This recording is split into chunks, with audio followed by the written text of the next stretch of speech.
Good morning, ladies and gentlemen. Another morning, another lemon water and another banana.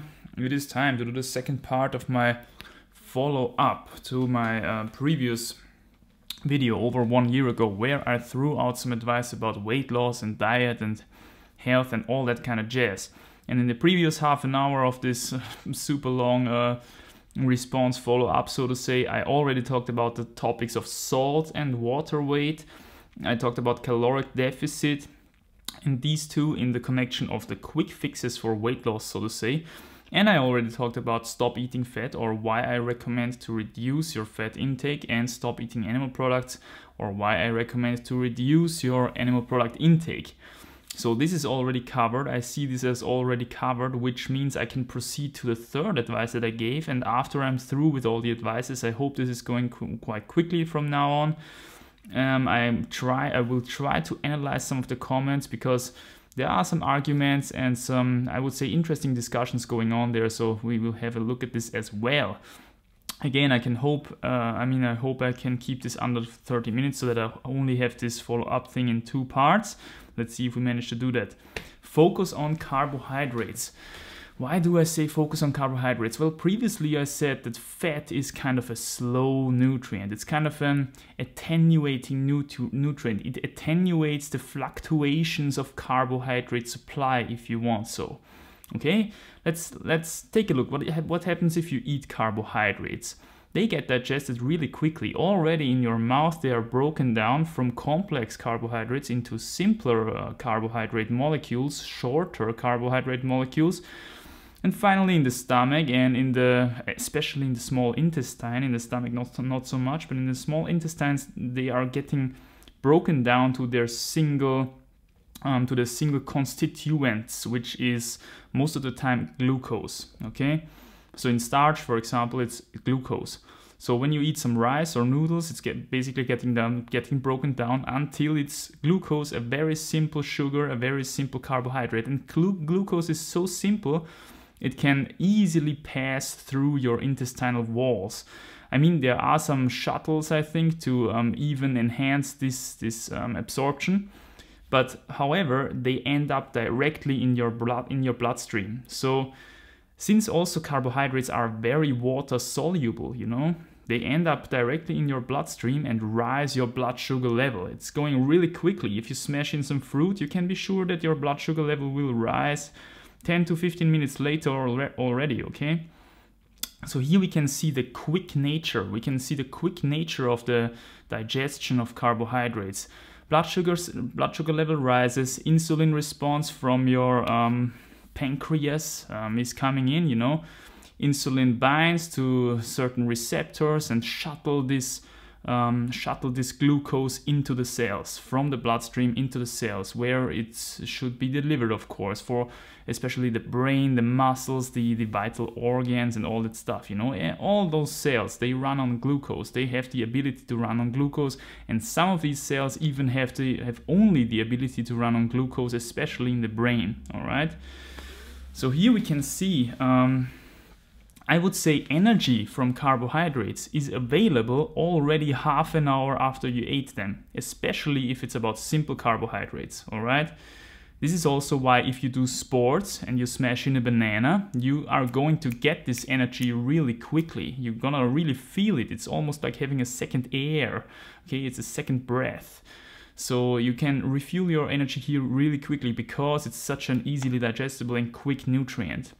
In contrast to fats, as I said last time, complexly digested, first thrown into the lymph system, floating around there, then thrown into the blood system, floating around there again, getting to the adipose tissue, and from there redistributed into the body, where they are slowly degraded to create some energy.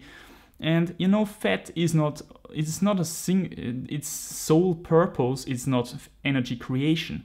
Fat has an array of other purposes in the body. For example, shock absorption, thermal insulation. You also have hormonal production. Okay, fat has a lot of tasks in the body. So to view fat as the sole energy nutrient is kind of a bit It's not the right way to look at this nutrient, in my opinion. In my opinion, you should look at this, you should look at in that way to carbohydrates, because carbohydrates, they are only here for energy creation, okay? Almost solely, their sole purpose, it's like the firewood. It's the firewood of your body. And firewood, by the way, is also a carbohydrate, namely cellulose, which we cannot digest. that's the thing for herbivores, okay? Which are also, of course, carbohydrate eaters a lot. But that's another story again. So here you have why I think that carbohydrates are so important. They are easily digested, they are readily available, and they will allow you to work out. That's I think almost the most important point.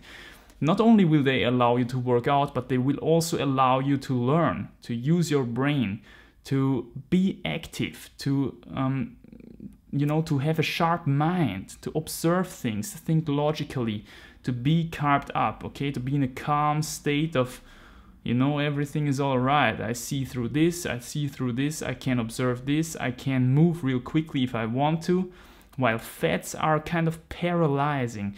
They are paralyzing the body, paralyzing the brain, the muscles. You have to lay down and firstly digest this stuff before you can do anything with it, okay? So the carbs here, you can simply get more stuff done if you rely on carbohydrates than on fats. In my experience, from what I see on other people, what they eat, and in my life as well, okay? When I'm living on carbs, I'm thriving. I can do the most stuff. And obviously, as I said before, if you want to have a long-term weight loss, long-term fix of your body, want to be in shape and you want to be active, you want to, you know what I mean, then carbs will help you more with that than fats, because they are just the nutrient to go in this case. They are quicker, they are faster, you can get more stuff done, and yeah, it's just amazing in my opinion what they can do. So this is why I would recommend carbs over fats as the major energy carrying nutrient here. The next advice that I'm throwing out is get oxygenized. Maybe I would formulate this differently nowadays. I would say get out into the fresh air and get your sports done, get your exercise done, move your body, get the oxygen in, okay? Everything is, when it comes to energy creation, it needs to get burned with oxygen. If you light a fire in the nature, if you light some wood, it needs oxygen to burn. Just as the same is the case in our body. If you light some carbohydrates, you need some oxygen for that, okay? To get some energy out of these carbohydrates. They get broken down by smashing oxygen onto these carbon atoms, creating CO2 and water. Both is easily excreted. And this is how you create energy, okay?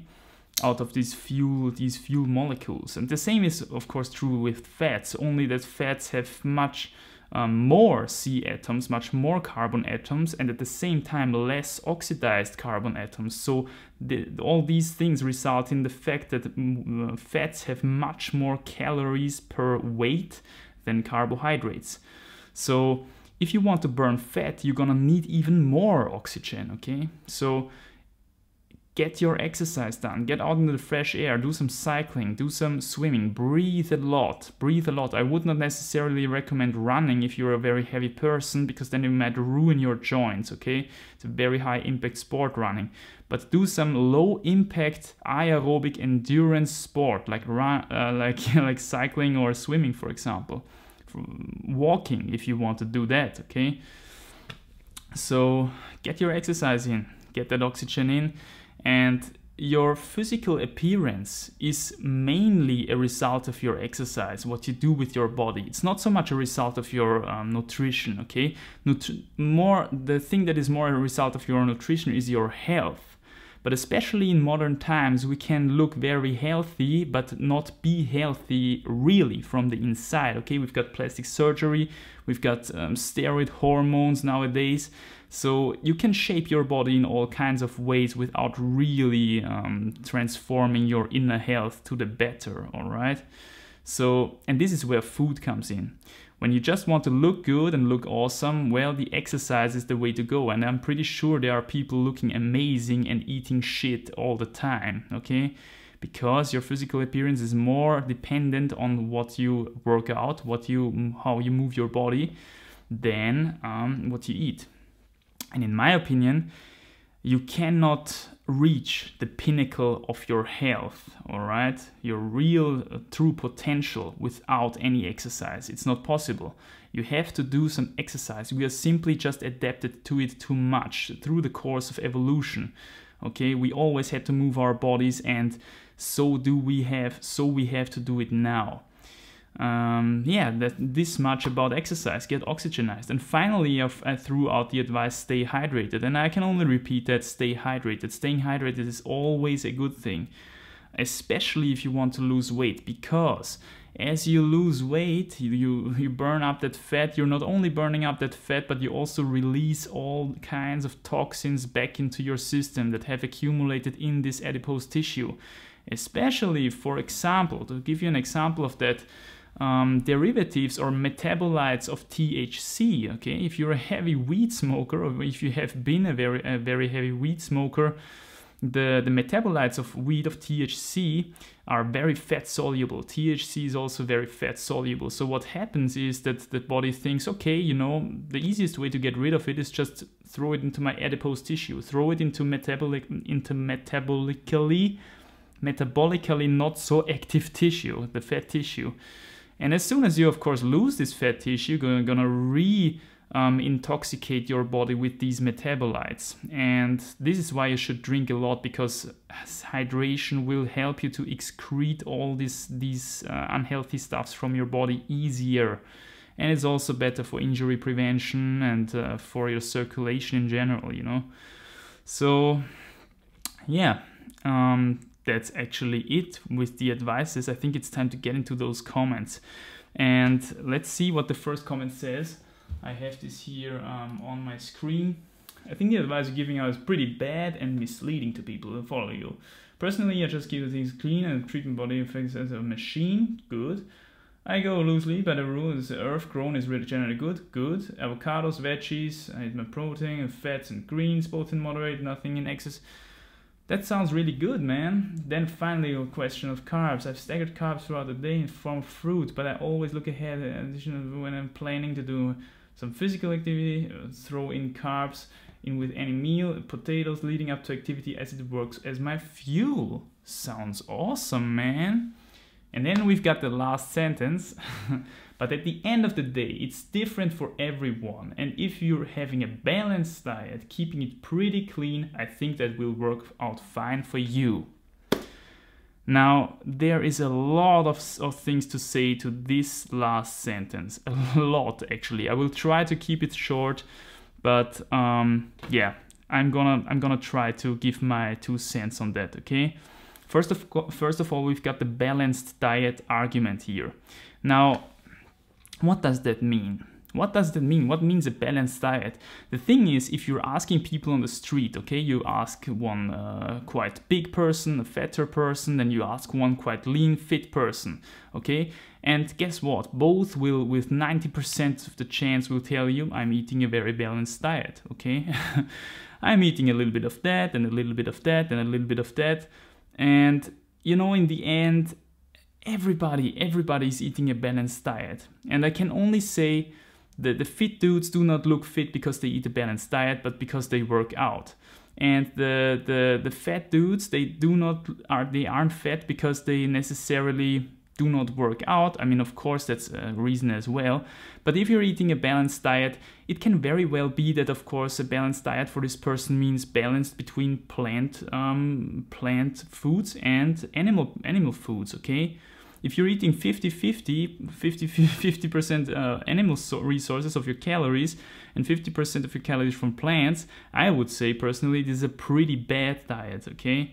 So here you have an example where a balanced diet is actually a pretty bad diet, at least in my opinion. Another example would be balanced in terms of macronutrient ratios. Does this person consume let's say 33% carbs, 33% of your calories from fats, 33% of your calories from protein. Now, most of the people will say it's actually pretty good. In my opinion, it's too much protein and too much fat. You don't need this much. It's gonna be very anabolic on your body. Better go with the carbohydrates so that you can work out more, get more stuff done, not be so lethargic all the time, not be so tired all the time, and you're gonna burn off your excess fat with time naturally. Okay, so again, balanced here is not perfect. Another way balanced could be interpreted is balanced between 50% of my foods are raw, 50% are cooked. And this is, for example, something that I could very much identify with. I could say, yeah, that's actually pretty nice. So, yeah, the balanced diet thing. If you throw out advice like this, you have to be concrete. This is also why I always put out concrete macronutrient ratios, okay? I do not say it's a balanced diet, although everything is contained in these diets as well, apart maybe from animal products. But apart from that, it's also very balanced. But I throw in some macronutrient ratios so that the people know what I'm talking about, okay? To be concrete. The next thing we've got here is everybody is different. The everybody is different argument. Another very interesting argument. Yes, of course it's true. Everybody is different. But the thing is, everybody is different in character. Character is the most important difference amongst human beings, I would say. Of course, everybody is also different in genetics. No question about that. But every zebra is genetically different from another zebra. Would you tell one zebra, okay, man, you eat only grass, and your friend here is eating 50% grass and 50% meat? You probably would not tell a zebra to do so. Zebra is probably a pretty bad example because a zebra is quite a specialist, okay? It's adapted to be a herbivore. It's adapted to eat grass and greens and stuff like that. So let's take an omnivore like ourselves, for example, rats or pigs. So we know very well about rats that there are certain diets that make rats fat. There are certain diets which make rats healthy. And it's not like one rat is getting healthy on this diet and another rat is getting unhealthy on this diet, okay? It's always the same. The high fat, high animal protein intake rats, they are gonna get fat, while the high plant-based, whole plant food-based rats get thin and healthy and also tend to live longer than their fat peers. And this is very consistent. It's very significant. This difference is very significant. Maybe not amongst genetically modified rats, but that's another subject as well. And I don't see any genetically modified humans running around here. So if there is any difference in the perfect diet for humans when it comes to health, okay, and longevity and perfect composition, body composition and stuff, then there is a difference amongst gender, definitely. And I've talked about that before. From nowadays perspective, I would recommend a little bit more fat for women than for men. And then there may be a difference amongst races, okay, different human races, because different human races are a result of different environments throughout the planet. And of course, it might be that as an African, you might be adapted to something else than as a European, or, you know, as a South American or a North American.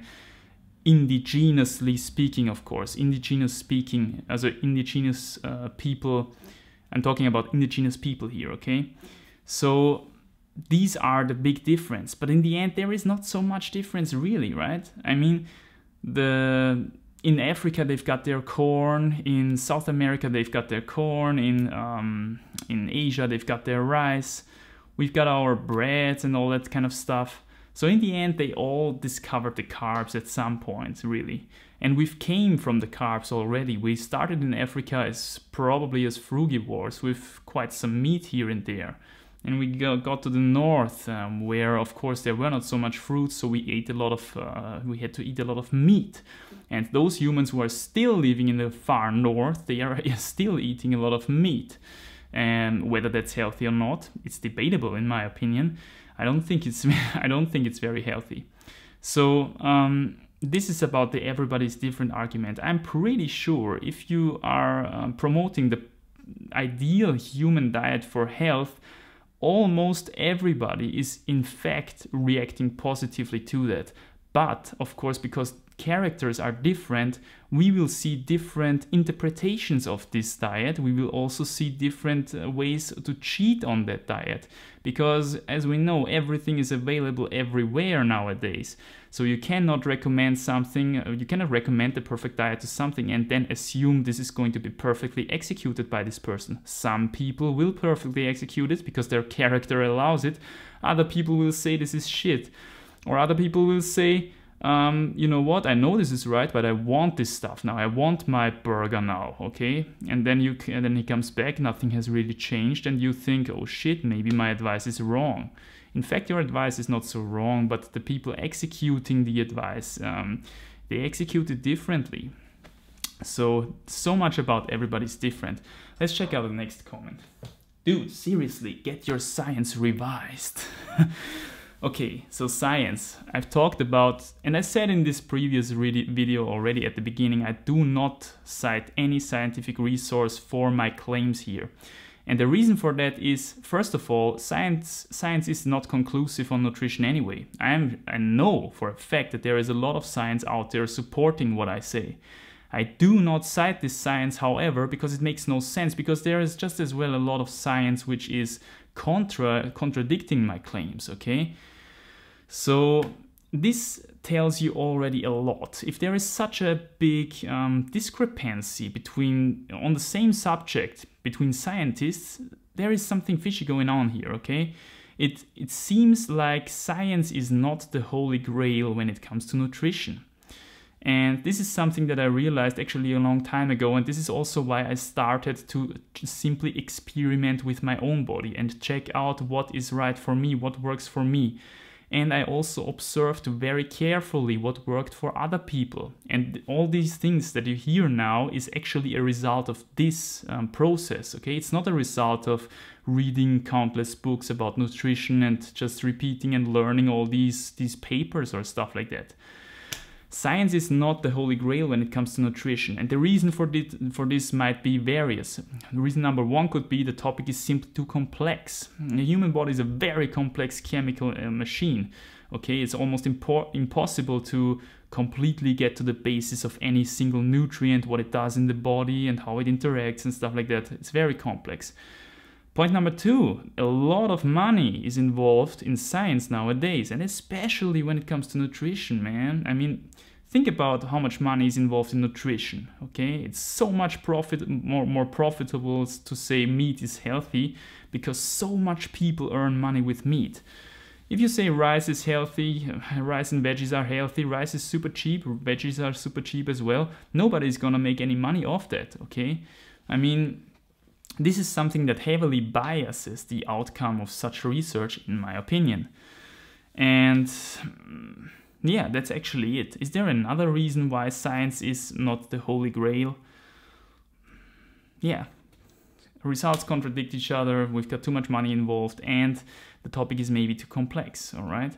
So let's move on to the next comment. Saturated and monounsaturated fats in moderate amounts are healthy for you. Yeah, that's your claim. I could claim something else. It's total bunk. He's skinny because he has the genetic predisposition for it. Probably doesn't consume a lot of calories and he trains a lot. So genetic predisposition, I could be fat easy in half a year. I would say I'm fat. I already was very much heavier than I am now. I was 74 kilos, which is 10 kilos heavier than I am now when I finished my time at the military, because I served at the military for half a year. This is your duty as a citizen of Austria. So you can also do something different, but one option is to serve at the military. And what we did a lot of stuff, ran around in the mountains, actually a lot of sports, and it was really a tough time, I have to say. But I ate a lot of animal products this time. And the reason for that is that I was still vegetarian back then, not vegan, and they had all these eggs and cheese, and all the vegetarian meals were with eggs and cheese, of course. You know, and I had the feeling I need these calorically dense foods to keep up with my exercise and stuff. And in the end, I came back with 74 kilos compared to 65 kilos or 64 kilos before that. And I didn't even look much different than now. I didn't look fat or anything. I just was a little bit bigger, okay? Because these animal products, they are, as I said, they are anabolic. They have a quite anabolic effect. You simply get bigger if you eat a lot of them. So I can be fat, no problem. It's not genetics, okay? Of course, there are genetical predispositions to fat, to adipose tissue and thin people, but there is nothing that could not be countered with lifestyle adaptations. It's much more powerful than your genetics, in my opinion. Doesn't consume a lot of calories. I don't know anyone who consumes as many calories as I do. I've done a lot of episodes doing chronometer stuff, and I come usually out between 3,000 and 3,500 calories per day. So that's so much about this. And he trains a lot. That is true. I train a lot, and I would not recommend anybody to train as much as I do, but I would recommend anybody to train at least something sometimes. As I said before, moving is important. So this is so much for this topic. Stop eating fat. Wow, just wow, this is still 1987. This is an interesting comment because, interestingly, the ideal diet recommendations change over time. It's interesting, right? Because theoretically, the ideal diet should always be the same, no? I mean, it could change in the course of evolution, but this takes a lot of time, like 100,000 years or more. So it's interesting that 20 years ago people recommended maybe, or 30 years ago people maybe recommended something that was very similar to what I recommend now. Today things are different.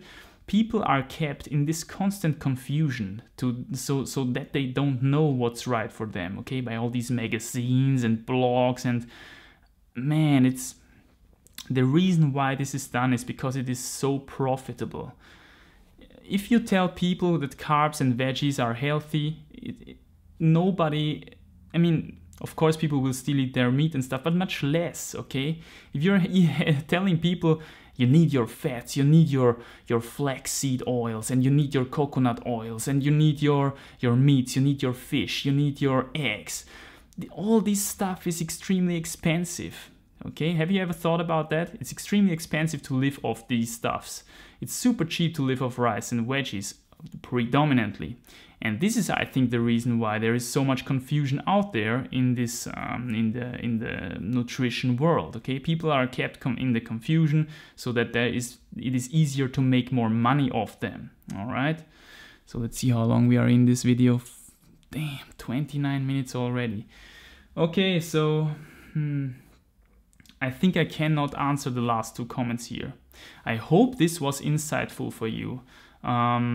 If you have any more questions, leave them down below and I will do more videos on that topic. I need to finish this really quickly because my recording time is finished up very soon. Leave some comments, give me your feedback, your opinions and criticisms. I'm happy to hear all of it. And the recording time crashed. I'll see you in the next one. Bye.